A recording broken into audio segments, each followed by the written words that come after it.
So I use Twitter a lot to follow what other fans and people are saying about the club. I don't personally tweet. I am worried about what people might say on my posts, but I have definitely seen tweets that I find very sexist.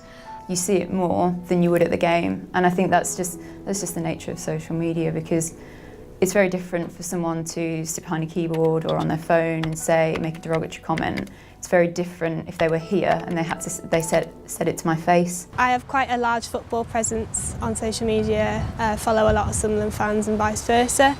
And that all stemmed from me making a banner when Sunderland were flirting with relegation, and Gus Poyet actually saved us, and I made a banner that said, "I believe in miracles, Gus Poyet, you sexy thing." And from that I got a lot of retweets and a lot of followers, so I felt a bit more accepted within the community because people had seen that I do put effort into it, which is kind of bad that you have to prove yourself in that way anyway. But I thought from that moment on things might change slightly.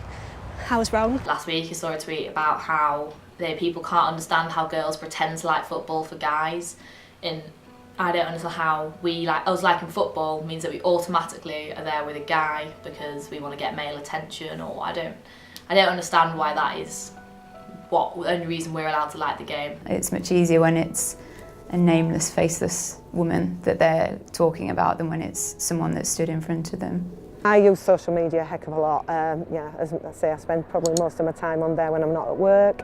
I write a blog called Follow Me in Leeds United, and I share this blog around the world with Leeds United fans after every game, home and away, because I go to the games, I take photos, I say what happens in the day, I say about the game, what's gone on, and it's a true reflection, like everything I've written. None of it's made up, it's how I see it through my eyes. Went to a game when we were playing really, really badly, and one particular player was just terrible, and I wasn't afraid to say it on Twitter. I think, we pay all this money to see these people, you should be able to voice an opinion.